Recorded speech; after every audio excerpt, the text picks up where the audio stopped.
بسم اللہ الرحمن الرحیم ایاک نعبد و ایاک نستعین۔ انگنت درود نبی کریم کی ذات اور ان کی آل پر۔ السلام علیکم۔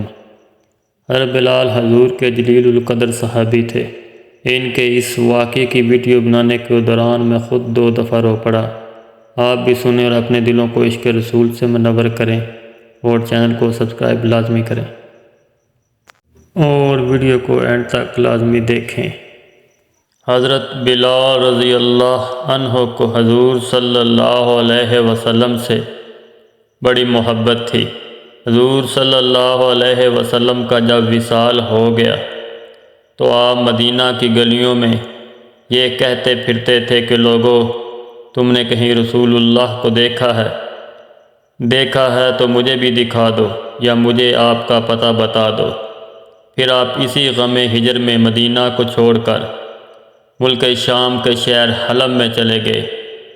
1 سال کے بعد آپ نے حضور صلی اللہ علیہ وسلم کو خواب میں دیکھا۔ حضور نے آپ سے فرمایا کہ اے بلال، تو نے ہم سے ملنا کیوں چھوڑ دیا؟ کیا تمہارا دل ہم سے ملنے کو نہیں چاہتا؟ حضرت بلال یہ خواب دیکھ کر لبیک یا سیدی، اے آقا، غلام حاضر ہے کہتے ہوئے اٹھے اور اسی وقت رات ہی کو اونٹنی پر سوار ہو کر مدینہ کو چل پڑے۔ رات دن برابر چل کر مدینہ منورہ میں داخل ہوئے۔ حضرت بلال سب سے پہلے مسجد نبوی میں پہنچے اور حضور کو ڈھونڈا مگر حضور کو نہ دیکھا۔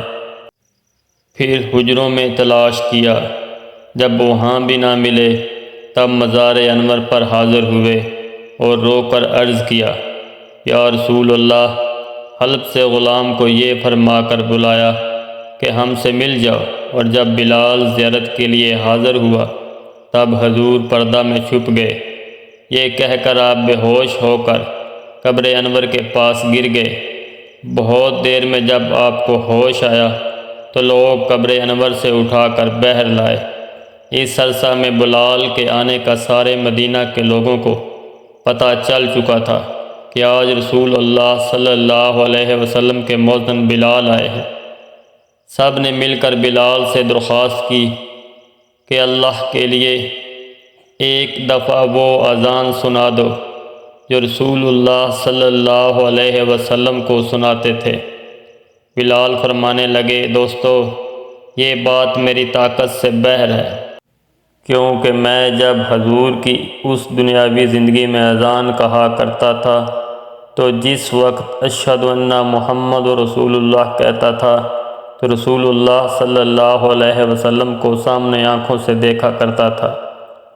اب بتاؤ کہ کیسے دیکھوں گا؟ مجھے اس خدمت سے معاف رکھو۔ ہر چند لوگوں نے اصرار کیا مگر حضرت بلال نے انکار ہی کیا۔ بعض صحابہ کی یہ رائے ہوئی کہ بلال کسی کا کہنا نہ مانیں گے، تم کسی کو بھیج کر حضرت حسن و حسین رضی اللہ عنہ کو بلا لو، اگر وہ آن کے بلال سے اذان کی فرمائش کریں گے تو بلال ضرور مان جائیں گے، کیونکہ حضور کے اہل بیت سے بلال کو عشق ہے۔ یہ سن کر ایک صاحب جا کر حضرت حسن و حسین کو بلا لائے۔ حضرت حسین رضی اللہ عنہ نے آ کر بلال کا ہاتھ پکڑ کر فرمایا کہ اے بلال، آج ہمیں وہی اذان سنا دو جو ہمارے نانا جان کو سنایا کرتے تھے۔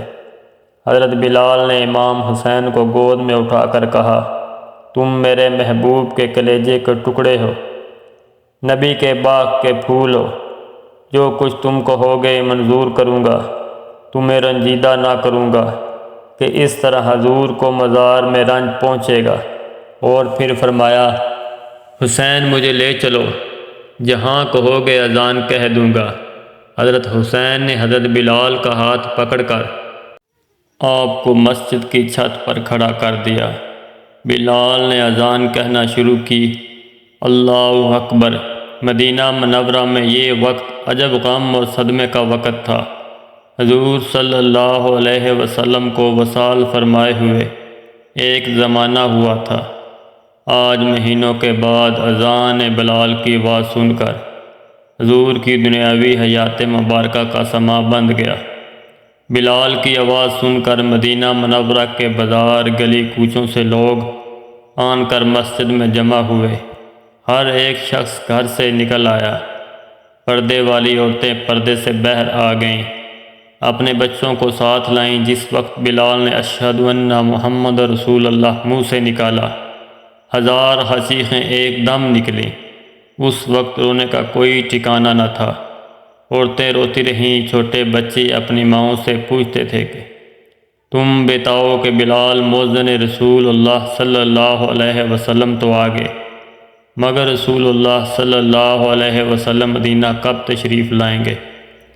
حضرت بلال نے جب اشہد ان محمد رسول اللہ منہ سے نکالا اور حضور کو آنکھوں سے نہ دیکھا تو حضور کے غم میں بے ہوش ہو کر گر گئے، اور بہت دیر کے بعد ہوش میں آ کر اٹھے اور روتے ہوئے ملک شام واپس چلے گئے۔